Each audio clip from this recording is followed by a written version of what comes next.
Bienvenue dans ce 5e numéro de Ski Chrono Débrief, un numéro consacré au championnat du monde à Cortina d'Ampezzo. Alors Marc, notre fidèle consultant Marc Garcia est là avec nous, ancien slalomeur de Coupe du Monde et champion du monde de ski technique. Marc, on a vécu une première semaine un petit peu, j'allais dire, à suspense, déjà avec un faux départ, avec ce mauvais temps qui est arrivé, et puis après des courses vraiment haletantes, des écarts très serrés, mais des beaux podiums.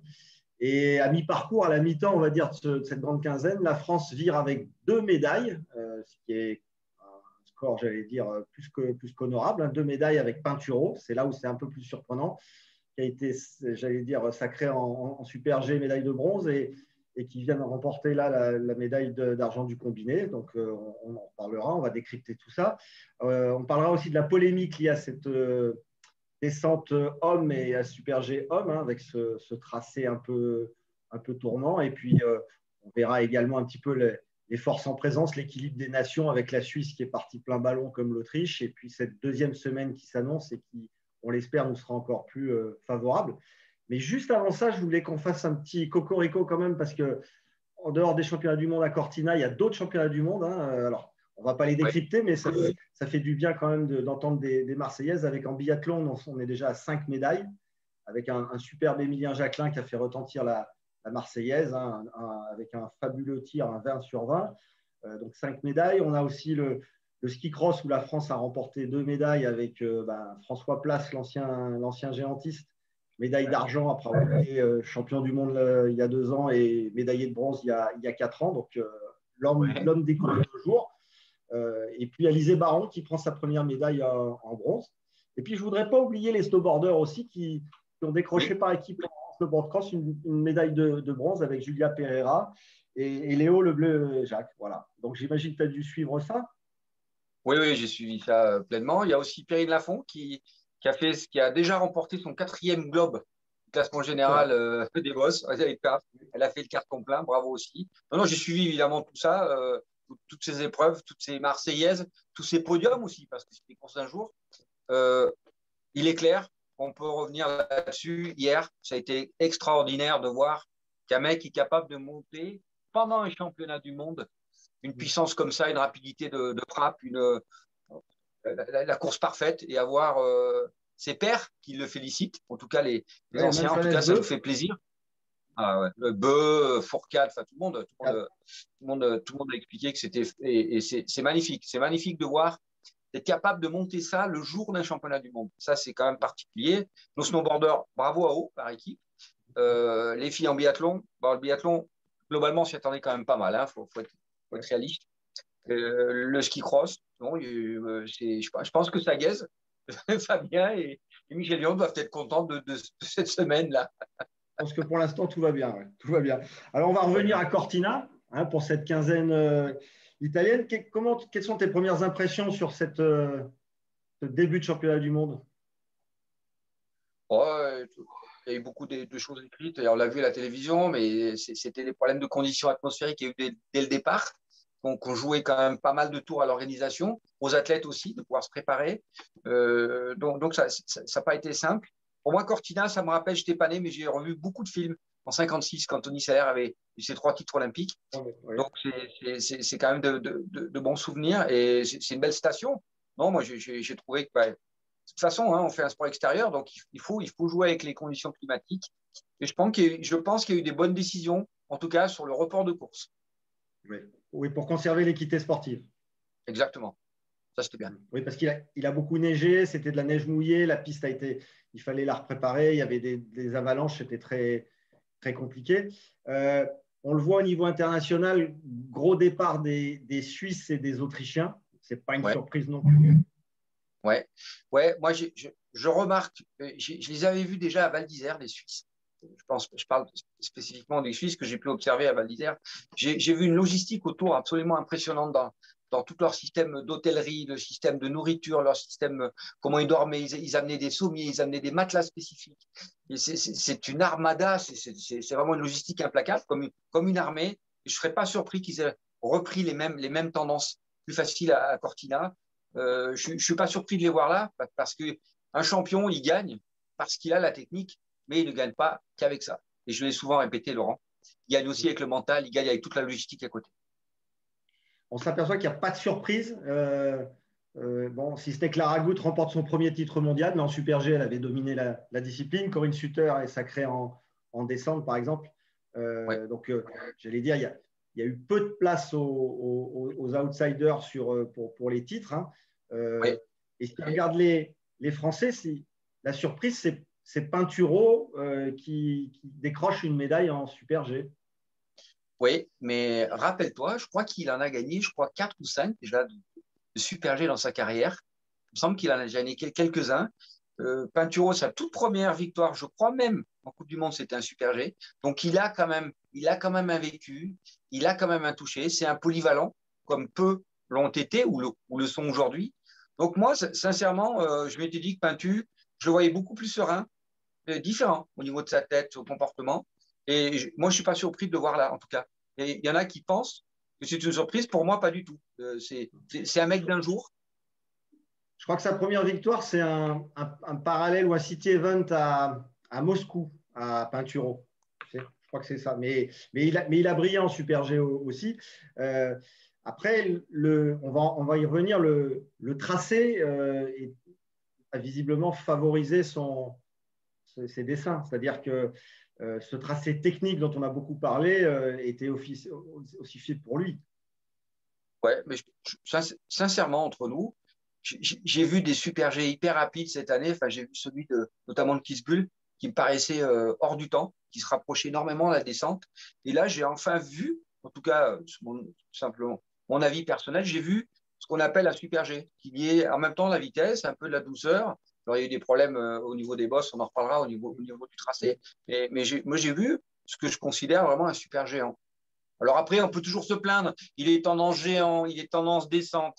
Oui. Enfin, il y a des règles internationales. Il ne faut quand même pas exagérer non plus. Et un beau vainqueur, l'Autrichien Vincent Kretschmayr, qui de toute façon était aussi là un des leaders de la discipline. Donc ça veut dire que voilà, la course a quand même sacré un grand skieur. On reste un petit peu sur Pintu puisque c'est l'actualité du jour. Oui. Médaille d'argent en combiné derrière Marco Schwarz à 4 centièmes. On ne va pas parler de contre-performance.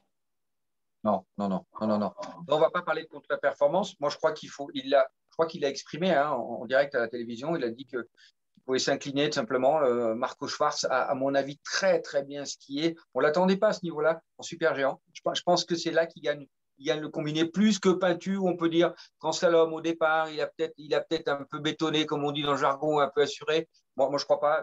C'est des stratégies de course. Il vaut mieux être comme ça que de se mettre par terre à la troisième porte, par exemple. Mais c'est surtout Schwarz qui sort un super G extraordinaire et aujourd'hui, et en slalom, c'est quand même le numéro 1 aujourd'hui. Pinturo, il fait quand même deuxième du Super G et deuxième du slalom. Hein. Donc, il n'a pas lanterné. Il ne fait pas de grosses fautes en slalom. Hein. Il est un peu à l'image de sa saison. Mais c'est vrai que Schwarz, dont il faut rappeler quand même qu'il a été champion du monde junior de Super G, a quand même des facilités pour la discipline, même s'il n'a pas dû chausser les skis longs beaucoup cette saison. Ouais, mais tu sais, on en parlait juste avant. Emilien Jacquelin, tout le monde a dit qu'il avait été impérial hier, y compris un journaliste. Aujourd'hui, il faut reconnaître que Schwarz a été impérial en super géant et il a très très bien skié en slalom. Après, c'est 4 centièmes. Alors c'est vrai que, mais je crois qu'il faut se contenter de 2 fois aussi d'une belle deuxième place. Surtout que, à mon avis, Pintu, il a quand même beaucoup de chance, notamment en géant. Ça, je suis convaincu. Un petit mot sur Victor Muffat-Jandet qui prend la 6e place.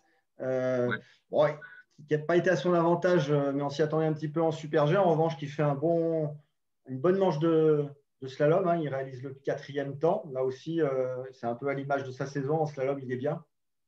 Ouais, en slalom, il est bien. On l'a eu ensemble à Chamonix. Hein. Il fait une super course. Là, il fait un très beau slalom dans des conditions de neige encore particulières. Hein.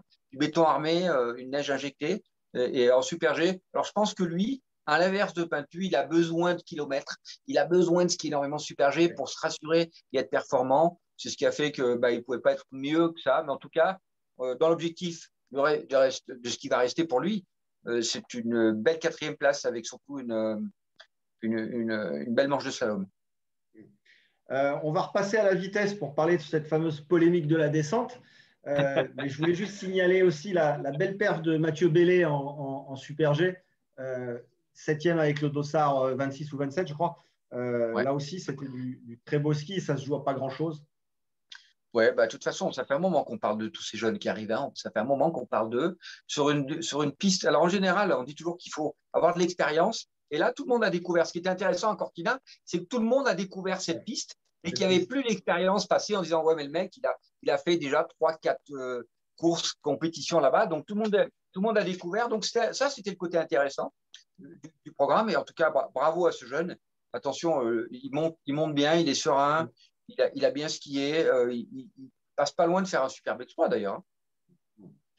Alors, cette descente, elle a fait beaucoup parler avant de se disputer. Hein. Il y a eu une polémique. Alors, on est en Italie, on aime bien ça, hein, mais tout le monde y est allé un petit peu de son avis. Elle a fait débat hein, sur ce tracé tournant, sur le fait qu'il fallait freiner, alors que ce n'était pas l'esprit de la descente.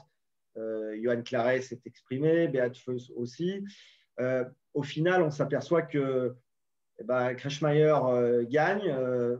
Un centième devant l'Allemand Sanders, qui est un peu l'outsider, mais qui n'était pas loin non plus. Et puis, Beat Feuz n'est qu'à 18 centièmes. Donc, c'est quand même aussi un podium de costaud. Il n'y a pas eu de, j'allais dire, c'est une course qui finalement a sacré les meilleurs du jour. Ouais, ouais, quand tu gagnes pas, tu peux toujours essayer de te plaindre, trouver des raisons. Mais là, Voilà, c'était avant la descente qui se plaignait. oui. Voilà. Enfin, mais finalement. Et ça a été corrigé. Ça a été corrigé. Il y Voilà. avait le problème de ce fameux saut hein, qui était déjà récurrent et problématique en super géant. Donc, C'est le saut Guevina. voilà, comment ils allaient aborder cette phase-là. Je pense qu'ils l'ont bien solutionné avec toujours un souci de sécurité et tout en gardant malgré tout un certain spectacle. Moi, je crois qu'il n'y a rien à redire là-dessus. On peut être critique sur d'autres choses, mais là, il faut être réaliste. C'était bien. Kretschmayr réalise le doublé. Est-ce qu'on peut estimer que la nature de la piste et du tracé ont fait que ça a favorisé ce doublé? On s'aperçoit que dans l'histoire, il n'y en a pas eu beaucoup. Hein. Il y avait eu Hermann Mayer et il y avait eu Bode Miller. Donc, est-ce Exactement. que cette piste un peu atypique fait que quand on est bien, on enchaîne? Oui, en tout cas, Kirchmeier, ça fait un moment qu'on l'attend dans les deux disciplines de vitesse. Il était le leader incontestable du super géant depuis le début de saison, ça c'est clair. Et le fait qu'il ait plus d'entrée de jeu sur cette piste et sur ce problème de saut et de courbe derrière, il ait pu gagner le super géant. Je pense que ça l'a mis dans une position, en tout cas dans un état d'esprit différent. De toute façon, il n'avait rien à perdre et je dirais légitimement, il fait un beau doublé. Il y a rien à redire là-dessus. C'est comme Et du ça. bon côté du centième. Un Exactement. centième. 27 centimètres. Ouais, Ça fait pas beaucoup. ça fait pas grand-chose ouais, en vitesse. Ouais. Côté français, on attendait Johan Claret, même si on a dû se rendre compte qu'il n'était pas non plus j'allais dire très, très à l'aise. Il ne prenait pas beaucoup de plaisir sur cette piste. Il a Ouais. confié qu'il était au bout du rouleau. En revanche, on a vu la confirmation d'un Nils Allègre, septième, qui continue à prendre de l'expérience. C'est une bonne nouvelle. C'est un peu à l'image de ce groupe qui n'a pas fait non plus des montagnes de podium, mais qui est dense. Oui, ouais. La vitesse en France, comme aussi, elle est dense, elle est bien, elle est intéressante. Ces jeunes qui arrivent, Busaton, Bélé, Nix Allègre, et puis comment il s'appelle Claret, qui lui, malheureusement, c'est une piste qu'il a découvert et qu'il n'a pas nécessairement apprécié. Ça fait partie du jeu. Bon, après, il est certainement déçu et ça se comprend. Et il a dit qu'il était un peu émoussé physiquement aussi. Hein. C'est vrai il a beaucoup donné et on peut estimer qu'à un moment, c'est compliqué. Un petit mot, malheureusement, ça devient une habitude pour un Français qui s'est blessé, Maxence Musaton. Ça aurait pu être beaucoup, beaucoup, beaucoup, beaucoup plus grave, hein, ce 180 à 120 km/h. On a, j'allais dire, le souffle coupé quand on voit ça devant son écran. Ouais, ouais. Je pense que cette vidéo, elle a fait le tour du monde. Elle a fait le monde entier. On est surtout content qu'il ne se soit pas mis une monstre tarte et finir plus mal que ça. Alors, il y laisse le genou. En tout cas, Oui. le genou est passé là, par là. Bon, mais je pense qu'il s'estime heureux parce que je pense que ça aurait pu être beaucoup, beaucoup plus grave. En tout cas, c'est des images impressionnantes montrant que ces mecs-là prennent énormément de risques, quoi. Ouais. Il y a une espèce de maîtrise dans la figure. On se dit, le temps s'arrête et c'est Ouais. assez irréel. Ouais. Alors, ceux qui font du pipe, ils ont l'habitude, mais c'est vrai que pour un Oui, descendeur, c'est. Bon, après, la vitesse ne sont ouais. pas non plus les. À Mais 120 non, non, km/h, ils n'ont peut-être pas tellement l'habitude dans un pipe. Là, c'était quand même assez chaud. non, non. On va parler un peu de ski féminin. Oui, On a à droit des combats de reines. Hein. oui. Lara Gut qui décroche son premier titre de championne du monde en Super G. Corinne Sutter qui est, j'allais dire, là où on l'attendait. Et puis Michaela Schifrin aujourd'hui en combiné. Il vient décrocher l'or après le bronze en Super G. Elle est de retour. Oui. Michaela est de retour. Si je peux me permettre un élément technique, Laurent. Oui, Moi, je trouve que Michaela, on a tout le temps parlé elle depuis le début de saison, pour le pourquoi du comment, du parce que elle n'arrivait plus à gagner, elle avait du mal, et parce que on avait souvent parlé du décès de son papa, mais moi je sais que elle a énormément souffert du dos, énormément souffert du dos, et la façon dont Michaela skie, comme un peu et aujourd'hui Clément Noël, comme aussi JB Grange, sont des gens qui ont un bassin très très haut, qui travaillent énormément, une position très très haute, et qui travaille énormément sur le bas du dos et elle a souffert beaucoup, beaucoup du dos sans en parler. Et là, je pense que ses douleurs sont passées, elle est beaucoup mieux. Et on voit qu'est-ce qui est mieux, elle est mieux positionnée grâce à ça. Et elle n'est pas passée loin en Super G, hein, rappelle-toi. Elle se oui. fait de grosses fautes. Et là, je dirais qu'elle était impériale. Elle a été impériale en Super G, mais alors en slalom, elle a fait une démonstration sur des conditions de neige carrelage. Elle aura bien mis la pression Pour la pour regarder suite. les slaloms. Et Non, pour la suite. rien à dire. Bravo, bravo à Mikaela. Ouais. Les Françaises sont, j'allais dire, en vitesse un peu passées à côté. Hein. On doit se contenter de la 13e place en Super G pour Tessa Worley, mais j'allais dire Laura Gaucher ou Tiffany Gauthier n'ont pas brillé malheureusement, alors qu'on avait vu des petites lueurs, notamment chez Tiffany Gauthier. On a été même assez ému des mots de Tiffany Gauthier qui était en pleurs et qui semblait visiblement très touchée. Quand on la voit, ça semblait difficile d'avoir le couteau entre les dents et de faire une belle course.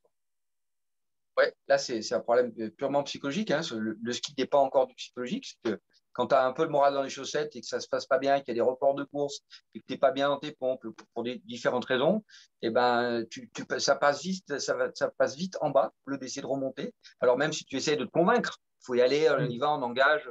C'est un championnat du monde. En plus, elles sont quand même jeunes dans ce milieu-là, de la vitesse, et ça va demander un petit peu de temps, encore une fois. Je l'ai dit la dernière fois, un petit peu de temps, La d'expérience. patience.